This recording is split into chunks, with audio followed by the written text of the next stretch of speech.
Bharatiya Janata party के द्वारा लगातार विपक्ष हो या जो भी व्यक्ति उनके खिलाफ आवाज उठाता है, उन पर गलत मुकदमे लगाकर उन्हें डराने और धमकाने का कार्य भारतीय जनता पार्टी द्वारा किया जाता है। वैसे ही नेशनल हेराल्ड केस में ईडी को आगे रखकर श्री राहुल गांधी जी और श्री सोनिया गांधी जी पर गलत मुकदमे लगाकर उनकी आवाज को लगातार दबाने का प्रयत्न भारतीय जनता पार्टी द्वारा किया गया है। कल ही के दिन जैसे कांग्रेस पार्टी ने कहा कि सत्यमेव जयते और सत्य की जीत होती है, नेशनल हेराल्ड केस से राहुल जी को और सोनिया जी को दोनों को क्लीन चिट मिली है। कांग्रेस पार्टी का यह मानना है कि सच्चाई कभी झुक नहीं सकती, कभी छुप नहीं सकती, और इस प्रकार के प्रयत्न लगातार जो भारतीय जनता पार्टी द्वारा करने में आते हैं और जब सत्य की जीत होती है तो समग्र देश में कांग्रेस पार्टियां सड़कों पर उतरकर ये बता रही है कि जो गलत मुकदमे भारतीय जनता पार्टी लगाती है उनके खिलाफ कांग्रेस पार्टी को जीत मिली है। राहुल जी जो हमेशा गरीब जनता हो, बेरोजगार हो, युवा हो, महिला हो, किसान हो, हर मुद्दे पर अपनी आवाज उठाते रहते हैं, उन्हीं आवाज को दबाने की कोशिश भारतीय जनता पार्टी यदि करती है तो मैं मानता हूं कि आने वाले समय में भी ये आवाज और जोश से और मजबूत तरीके से उठने वाली है। गलत मुकदमे लगाने से राहुल गांधी जी की आवाज को दबाया नहीं जा सकता। यही मुद्दों को लेकर आज कांग्रेस पार्टी के कार्यकर्ता सड़क पर उतरे हैं और भारतीय जनता पार्टी को यह चुनौती देते हैं कि गलत मुकदमे और गलत पुलिस केसेस से कांग्रेस पार्टी नहीं डरती, कांग्रेस पार्टी का कोई कार्यकर्ता नहीं डरता। सर, खास करके नीतीश कुमार ने मुस्लिम लड़की का हिजाब खींचा है, उसको लेकर प्रतिक्रिया क्या होगी आपकी? ये इस प्रकार की घटना मैं समझता हूँ कि मुख्यमंत्री कक्षा का एक व्यक्ति यदि करता हो तो ये उनकी मानसिकता बताती है कि किस प्रकार की मानसिकता के लोग आज सत्ता में बैठे हुए हैं। एक हिजाब वाली लड़की का हिजाब खींचकर उसका मुंह देखना, मैं मानता हूँ कि इतनी घटिया घटना कभी घट नहीं सकती। मुख्यमंत्री के द्वारा इस प्रकार की घटना, मैं मानता हूं कि समग्र देश को इस मुद्दे पर बोलना चाहिए और नीतीश कुमार जी के इस मुद्दे पर माफी मांगनी चाहिए। और आने वाले समय में जो इनकी मानसिकता है वो मैं मानता हूं कि और घिनौनी हरकतें ऐसे कक्षा और ऐसे व्यक्तियों के द्वारा की जा सकती है, तो इनसे कोई एक्सपेक्टेशन तो रखनी नहीं चाहिए। लेकिन सीधी बात है कि जनता को इस मुद्दे पर सड़कों पर उतरकर आंदोलन जरूर करना चाहिए।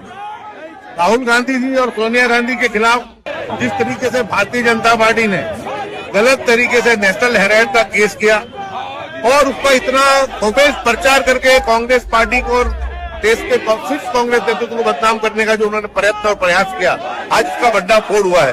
कोर्ट ने उस एप्लीकेशन का, उस फरियाद का संज्ञान तक नहीं लिया। यानी कोर्ट ने ये बता दिया है कि बिल्कुल फरियाद बोगस थी, गलत थी। सिर्फ एक पर्सनल व्यक्ति के कहने पे, उसकी एक अर्जी के आधार पे इतनी बड़ी कांग्रेस पार्टी को जो देश की आजादी में शामिल थी उसको बदनाम करने का, उसके शीर्ष नेतृत्व को बदनाम करने का उन्होंने काम किया था।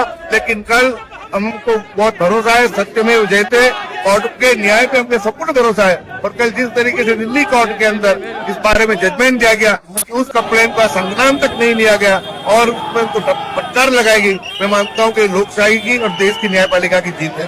खास करके नीतीश कुमार ने एक मुस्लिम लड़की का हिजाब खींचा है, उस घटना को कैसे देखता है कांग्रेस? नीतीश कुमार की मानसिक स्थिति बिल्कुल पागलों जैसी हो गई है और वो आदमी की हरकतें आज से नहीं, 1 साल से मैं मानता हूँ कि बिल्कुल गंदी नीच हरकतें वो आदमी कर रहा है। और जिस तरीके से एक हिजाब वाली लड़की, पढ़ी लिखी लड़की, उसके हिजाब को खींचना, मैं ये मानता हूँ कि उसके जो शरई अधिकार है उसका भी उल्लंघन है और मैं मानता हूँ कि समग्र मुस्लिम समाज का ये अपमान है। और ऐसे नीतीश कुमार को जो ऐसी गंदी विचारधारा वाला आदमी है, जो विधानसभा के अंदर भी जब वो बात करता है तो इतनी गंदी गरीब बात करता है कि देश की संस्कृति को शोभा नहीं देती, तो ऐसे आदमी को रिजाइन देना चाहिए।